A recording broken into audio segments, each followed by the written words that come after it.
guys! Happy New Year! It's January 1st here dito sa TC Canada. Kababalik lang namin a few days ago from a vacation galing ng Toronto. And kung mapapansin nyo, nakamask ako because nagkasakit si hubby first. And then ako nagkasakit. And then ngayon, may sakit na yung anak ko. So, Buchi is sick right now. Nasa room siya nagnanap.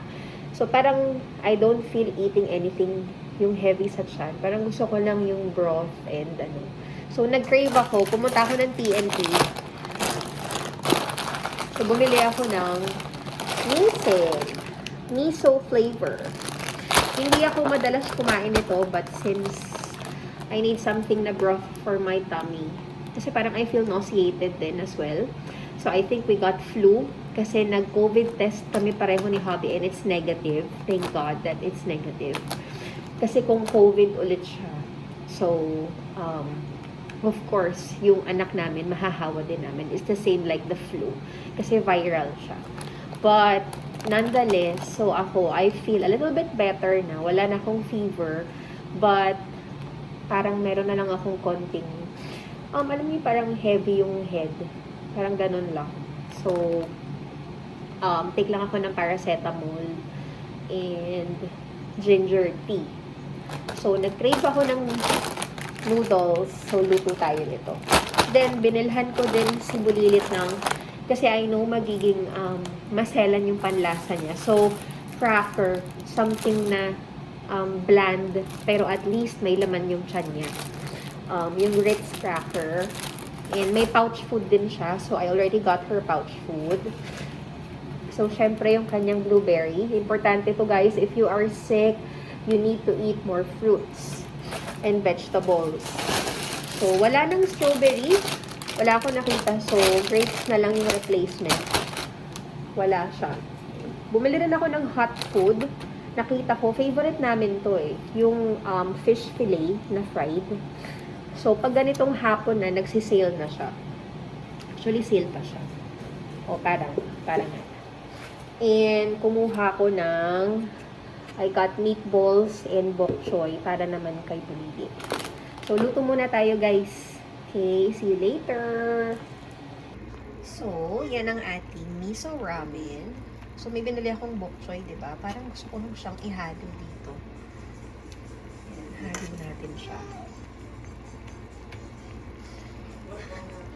Para kahit noodles, kunwari healthy pa din. Wala lang. Gusto ko lang ilagay. Yan. Sarap. Sari-sari si Buchi. Wow!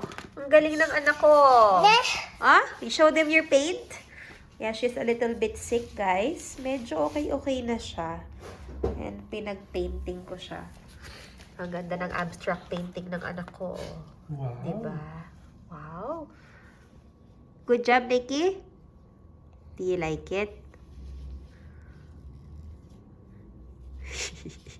Good morning! I painted. What are we doing today? Magpipaint siya, guys. Gusto daw niyang magpaint. So, nag-set up ako ng, ito, meron kaming painting paper, paintbrush, and ang kanyang mini watercolor.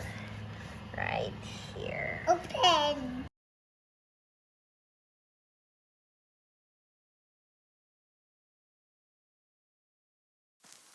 I get so caught up in the middle, thinking of drowning in those blue eyes.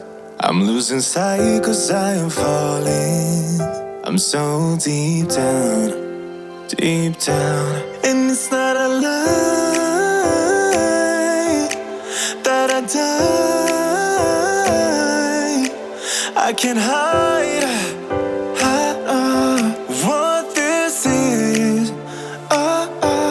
Yeah, I keep drowning in those blue eyes, and you can tell me all of your lies. I will put out